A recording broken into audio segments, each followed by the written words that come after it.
Hello, Sebastian Lucido. Welcome to 5-Minute Fresh Start. I'm in Matthew 2, verse 1. It says, "Now after Jesus was born in Bethlehem of Judea in the days of Herod the king, behold, wise men from the east came to Jerusalem, saying, Where is he who is born King of the Jews? For we have seen his star in the east and have come to worship him. When Herod the king heard this, he was troubled, all of Jerusalem with him. And when he had gathered the chief priests and the scribes of the people together, he inquired of them, Where is the Christ that was to be born?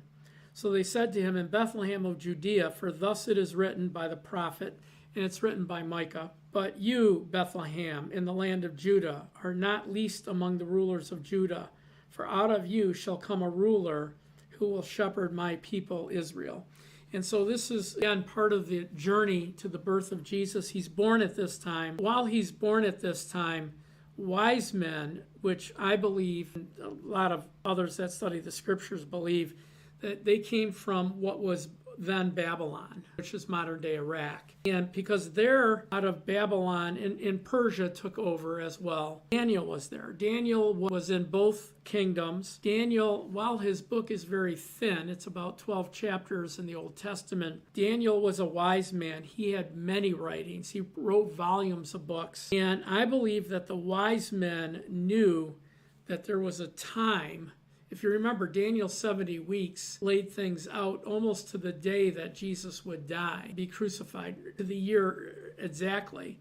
And so here we see the wise men traveling from Iraq. Now, on foot with camels, that's going to take some time. So they traveled to him, and it wasn't three wise men. The story really took on a new meaning because there were three gifts: gold, frankincense, and myrrh. But the entire city of Jerusalem was troubled by this. So this was a caravan. This wasn't three guys and 10 servants. It was probably 100 or 200 people traveling to see the newborn king, to worship him.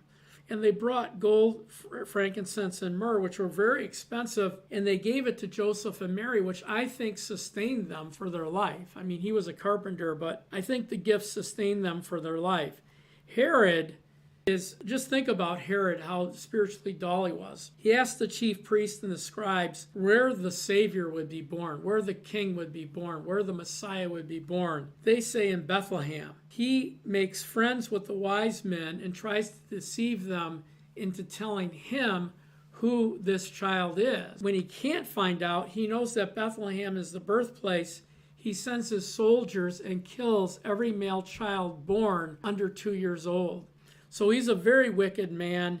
He's an Edomite. He's not even Jewish, even though he's king of the Jews. At that time, he was appointed by the Romans. He bought it. And so he was a very, as far as human terms go, intelligent man, but he was very, very terrifying. And so we see the story, how Joseph had to take Mary and Jesus and flee into Egypt for a while until Herod died, because he was always looking for him, because he was worried about his power source leaving him.